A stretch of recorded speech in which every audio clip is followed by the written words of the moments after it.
spoilers? I can't even promote my own movie. Rachel's plugging on my movie. I'm sorry. I love you. One of the most chaotic interviews I've had. Sorry. It's having fun. Sorry. It's all good. Nothing to apologize. Give me It's those more pants! fun.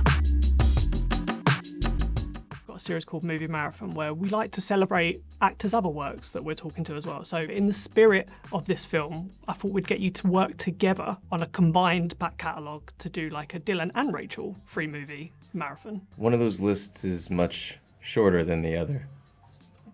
It's fine. It's fine. It's perfectly fine. Great, as long as that works, let's go. Just Let's as do it. impactful. Oh yeah, If not everyone more. would agree with that. If you want to be so self-deprecating that you don't think you deserve any movies in this movie marathon, it could be free movie marathon of Rachel, or like 2 of Rachel, 1 of Dylan. Okay, let's work well together because we did that in the movie, right? Yeah. Oh. Plug it, baby. I pick Twinless. This is a beautiful movie that Dylan has out right now. It's incredible, and he plays 2 characters. Oh, hey, what's up? I'm Sammy. Hi, I hear we have a lot in common. Yeah, it comes out next week in the UK, February 6th. Coincidental. Can we talk Wedding Crashers for a second? Whoa. Well, the guy wants to run for president. Oh, so you're hiding, I see. He thinks Moby Dick is a venereal disease. Well, that's what I need. Claire. Sorry to interrupt. Christina wants to talk to you. Fun's over. Why are you giggling? Nothing, no. There's a line you say in that movie that I always remember. You say a line in it that you're in your face, in your eyes, there's so much like raw vulnerability and emotion, and I've always remembered this line. And it's, what the hell is it? No. I was like, was I also trying to remember the You're line? like, Is you're that really the look on my crawling face? to this finish line here. Let's see what this is all about. But it's I don't know anything about you. And it's a really, that's it, right? You know what I'm talking about? You know the least about your own About myself? I mean, I'm even bored of just, myself. I honestly think I get that a lot. I feel like I Yeah, see directors looking at me going, you're so And- funny. and then later they're like, great job. Like in a shocked way.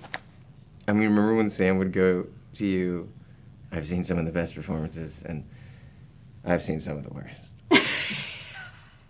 Or And they'd be would like, you "No, like to that's keep great." your job, young lady? Oh my God, yeah. Oh, we have to One more? do one more? Catalytic. Twinless. Catalytic. Got it. In.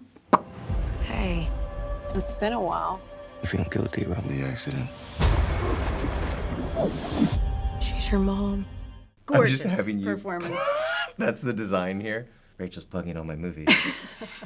I'm sorry. I love you. I'm sorry. No, I feel very seen by you. Thank you.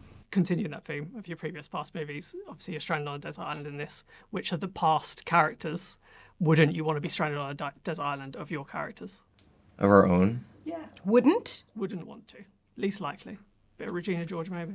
Yeah. I would want to be stranded with Regina George anywhere. What's the uptick there? What's the upside? What's the upside?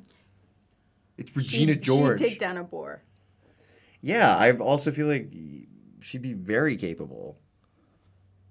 She'd be like, enough of this shit. Take command. I'd be like, go, babe. Handle it. Who would you not You wanna let be me on know with? where you need me. Who would I Would you not? not? I'd have to say Tom, a character named Thomas from the Maze Runner movies, because he always gets out, but his friends perish. So if I'm his friend in the scenario, all of a sudden I'm looking at him and I'm going, wait a second, and he's like, no, this way, and I'm like, oh, wait a second. I've seen this movie. Sorry. Yeah, you're gonna get out. Right. And everyone else is that. You know these, obviously. Zainab, I wanted to start with you because I read in the production notes, you got the pitch from the writers and then you worked with them to bring it to Sam. So was there one thing in that you were like, right, this is going to get Sam, this is going to get him hooked. I know that's what he wants. He loves to root for the underdog. So Linda's story, I thought, I think this is a really unique story that he's never done before, and let's see if he'll like it. That's right. It was what I found appealing about it. For you, was there something in particular what you knew you could bring to it, like straight away? It feels like on screen it's got all the Sam Raimi elements, but I don't know if that original pitch necessarily had all the Sam Raimi elements, or that's what you brought to it. Well, that's a lovely compliment, but I didn't know what I could bring to it. I just knew that I was attracted to that story, and I was rooting for her, and I thought it was really interesting how she grew on this island and how he shrank when all the facades were removed, when all the artificial hierarchy of the business where he's the boss and she must work for him is taken away. I love to see how their characters really put them in the position, her of power and him of helplessness, because he had no skills. So I thought that was really refreshing and fun, and that's what drew me to it originally. And obviously, Rachel McAdams and Dylan O'Brien are great in their own right. They're fantastic in this. They work so well together. But you never actually know. You can cast great people, but for whatever reason, it might not work. For either of you, was there a moment during film where you were like, yes, this is going to work. We've got it. They have great chemistry. I think that became apparent during our rehearsals, and I began to see how great an actor Dylan was. I already knew how great Rachel was because I had directed her in Multiverse of Madness previously, and always wanted to work with her again because I saw she was this fantastic violin that if you could play it properly, you can get a fantastic sound out of it. She's so generous, and she's such a great actress and welcoming that Dylan felt that invitation to play, and he stepped right up into his game and came to meet her on equal footing, which was great. And I was reading this morning, actually, coming into this junket, there was a prank you played on Dylan where you were going to pretend that he was going to eat a beetle. Does it speak so much to him as an actor that he was like, yeah, whatever, I'll do it, I'll eat a beetle? Yes, it spoke a lot of his commitment to the character, that he would eat an actual beetle.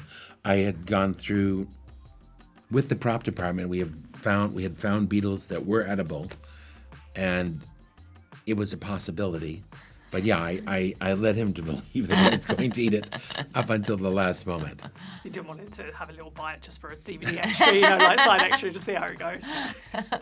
The prop people found some incredible bakers and food craftsmen who designed that beetle, and apparently it tasted like lemon meringue. But the wings looked really real to me. Yeah, they did. It was frighteningly authentic. Yeah, that's a shame. Next time, maybe. Next time. As a producer, Zainab, obviously you shot some of this on a fairly remote island that you had to get stuff to. So when you were about to do that, did you just suddenly regret not shooting it in a green screen in the studio, be like having to go through all this? Because it brings so much to the film, but must be a logistical nightmare. Looking back, no regrets, but it was a little difficult. We had a whole coconut farm to ourselves. We had to clear all the coconuts because they are a hazard. They can fall on people and kill them. Also an embarrassing way to die. It's a hell of a story. Gets in the trains. I know. I did. Talking over to it, so things practically, obviously, Sam, you're known for those kind of practical effects, and there's all sorts of fluids in this film, shall we say, to say it in a polite way, and you're the one behind them most of the time. Is there a particular one you're just really looking forward to chucking on Rachel and Dylan? Is there a particular fluid? Like the blood, the vomit, anything. It's a great question. I'm so glad you're talking my language. I mean, so many people aren't interested in this, but what people fail to realize is the viscosity of vomit, different than spittle or unaerated blood. You've got to, when you toss the sauce, you don't want to mess with the boss. Now, I just mean to say, I'm probably the best in the business at it. Yeah. And it's because I take the viscosity and the velocity into account. You don't want to just give it a little jab. No. you want to toss that blood, and you want to take in the thickness of the liquid when you do. So sometimes you've got to put some force behind it. I don't want to get racy here with your audience, but you really want to chuck that up chuck. We were very worried about a lot of aspects of the script.